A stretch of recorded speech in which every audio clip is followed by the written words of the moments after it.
Continuando o nosso estudo sobre os animais vertebrados, no último vídeo estudamos os peixes e hoje estudaremos os anfíbios. Nesse vídeo estudaremos os anfíbios. A palavra anfíbio é formada por duas outras palavras, é a junção de duas outras palavras gregas.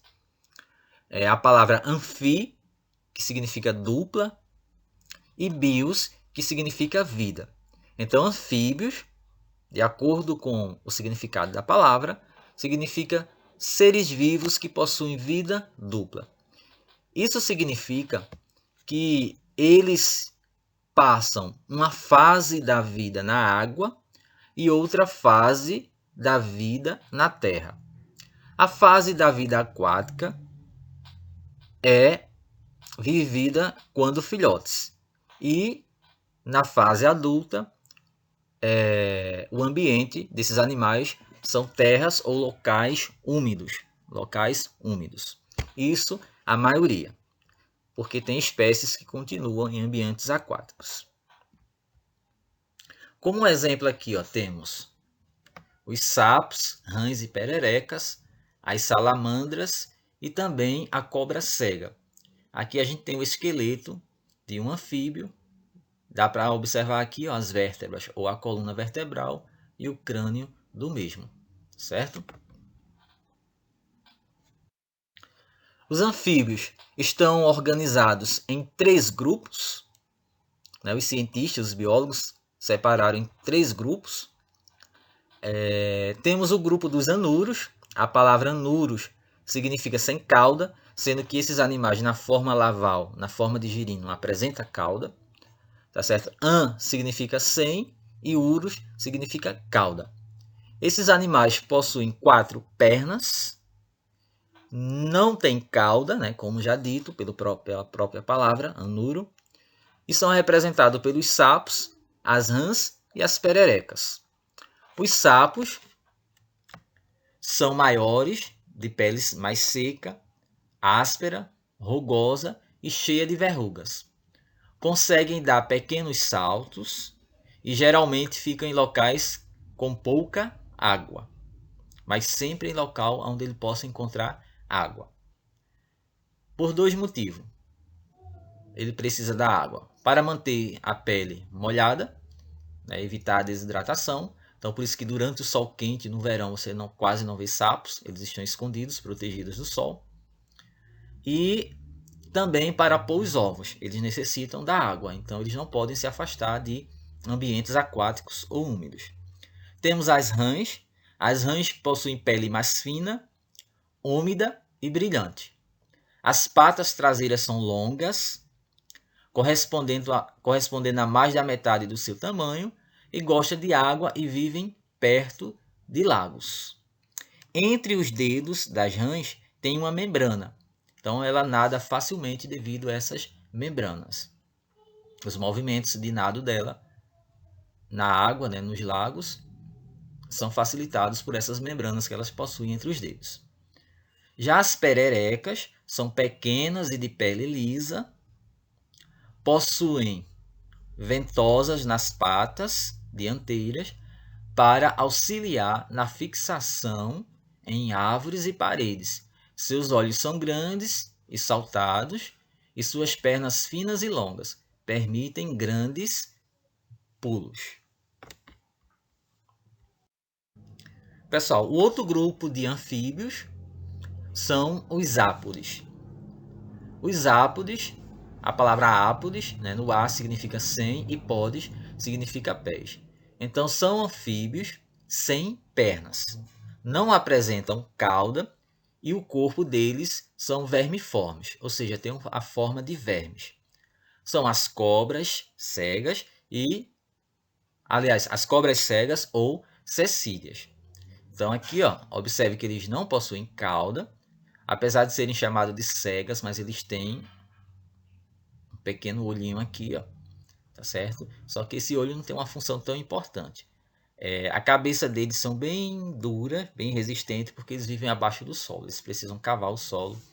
Então essa área aqui é bastante resistente. Então aqui, os ápodes.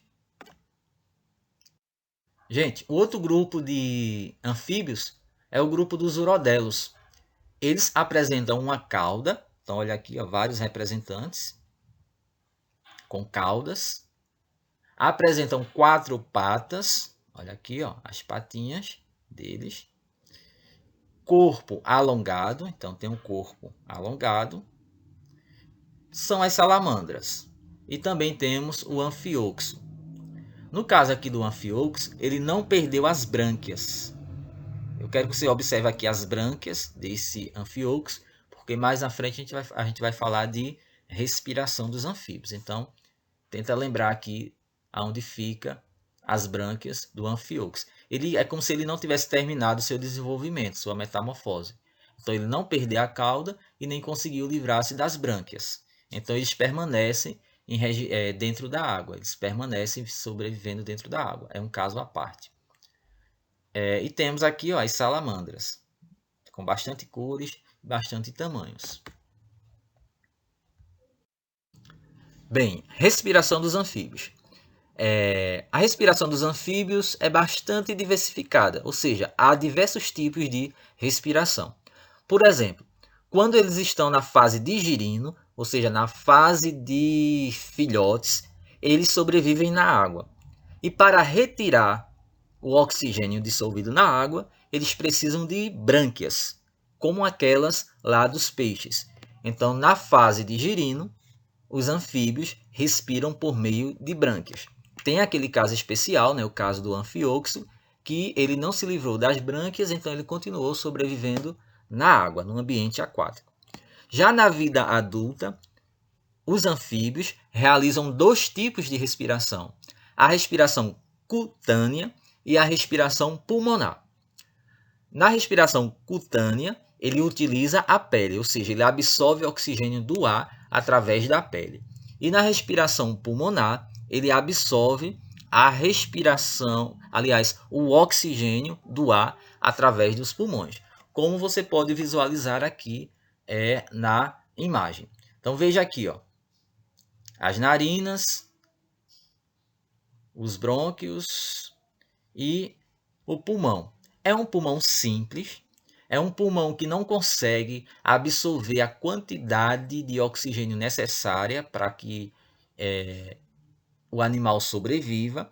Então, como o pulmão ainda é muito simples, ainda está em evolução, em transformação nesse grupo, então o que é que acontece? Eles precisam de um reforço, de uma ajuda para os pulmões. Então eles começam a absorver oxigênio por meio da pele. Isso na fase adulta. Então veja que tem 3 tipos de respiração ao longo da vida dos anfíbios: as brânquias, a pele e os pulmões. Os pulmões não apareceram lá nos peixes, lembram? Começam a aparecer aqui, ó, nos anfíbios, que é um grupo mais evoluído, que já tem uma vida terrestre. Os peixes são 100% dependentes da água, já os anfíbios dependem dela apenas para pôr os seus ovos, né, para se reproduzir. Mas eles conseguem viver na vida terrestre quando adultos, porém não podem se afastar da água porque precisam pôr os ovos na água, ok? A fecundação dos anfíbios é do tipo externa, então é a fecundação que ocorre fora do corpo da fêmea. A fêmea lança os seus ovos na água, sobre os ovos o macho lança os espermatozoides, ocorre ali a fecundação. Dentro do ovo formado da fecundação, né, resultante da fecundação, se desenvolve o embrião. Esse embrião ele passa ao eclodir, né, do ovo, ao sair de dentro do ovo, ele passa a ser chamado de girino. Esse girino possui uma cauda e brânquias. Então esse girino vai passando por transformações. O nome dessas transformações é metamorfose. No caso dos anfíbios, é uma metamorfose completa, porque o girino é totalmente diferente, ou seja, o filhote é totalmente diferente do adulto. Ao longo das transformações, a cauda vai regredindo, ou seja, encolhendo até desaparecer. as patas traseiras começam a surgir, as patas dianteiras também começam a surgir logo após, a pele começa a se adequar para a vida externa e também os pulmões começam a se desenvolver e as brânquias começam a desaparecer também. Então, a partir daí, o sapo jovem já tem condições de sobreviver em ambientes terrestres. E esse é aí o ciclo do desenvolvimento aí de um anfíbio. Então, fecundação externa, o desenvolvimento aí passa por metamorfose e tá certo, e ocorre em ambientes aquáticos. Notem que os ovos desses animais não possuem uma casca, mas apenas um material gelatinoso que serve para proteger, para alimentar os ovos ou o embrião do anfíbio, ok? Aqui você visualiza a anatomia, ou seja, as partes que existem no corpo dos anfíbios, tanto da parte interna quanto da parte externa. Então, ó, quantas estruturas tem língua bífida, ou seja, repartida aqui em duas, bifurcada em duas. Ele tem ventrículo, vesícula, átrio esquerdo, átrio direito. Tem um ventrículo, pulmão, estômago, oviduto, que é canal por onde passam os ovos, úteros, no caso aqui se trata de uma fêmea, bexiga, reto, rins, pâncreas, ovário esquerdo, tem também intestino delgado, ou seja, muitos órgãos e muitas informações a gente poderia dar aqui a respeito dos anfíbios, mas o vídeo ficaria muito longo. Pessoal, os anfíbios são muito importantes. Primeiro, eles controlam a quantidade de outros seres vivos no ambiente. A gente sabe que eles se alimentam de insetos, né? Sapos, por exemplo, se alimentam de insetos. Então, a população de insetos é controlada por meio dos anfíbios. Isso é importante, senão causaria um desequilíbrio ecológico. Os sapos, por exemplo, servem de alimento para cobras. Então, isso controla a população de sapos. Isso é importante para as cobras. Elas dependem também dos sapos para se alimentarem. Os anfíbios são bons indicadores biológicos e ambientais, ou seja, eles mostram para o ser humano se aquele ambiente é um ambiente saudável ou não, se aquele ambiente ali está equilibrado ou não, porque eles dependem de um ambiente equilibrado, de um ambiente que ofereça boas condições de vida para eles. Então, se o ambiente não oferece boas condições de vida, né, água, umidade para eles, sombra, então eles migram, eles saem dali ou param de se reproduzir, tá certo? Os anfíbios, como animais ectotérmicos, dependem de fontes externas de calor para a manutenção da temperatura corpórea. São importantes no fluxo de energia, cadeias tróficas, de um ambiente porque converte cerca de 90% do que consomem em massas. Anfíbios, especialmente os batráquios, são muito importantes para estudos científicos, principalmente pelos pesquisadores de remédios, devido às secreções de sua pele. Então, as secreções que eles produzem são recolhidas pelos cientistas e transformadas ali em medicamentos, em remédios. Além de sua importância para a cadeia ecológica, os anfíbios são um termômetro natural sobre a saúde ambiental, pois necessitam de um ecossistema equilibrado para manterem sua diversidade e seu crescimento. O declínio da espécie representa uma advertência que está em curso um período sério de degradação ambiental.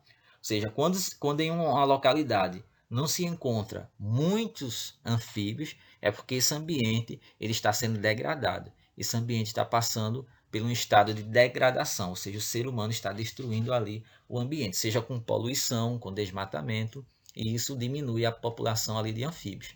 Então, os anfíbios indicam, né, mostram que o ambiente ali está passando por agressões. Esse é o finalzinho da nossa aula e espero que você continue aqui conosco, acompanhando cada aula, cada vídeo sobre a biodiversidade dos vertebrados, tá certo? E de outros seres vivos, como já vimos.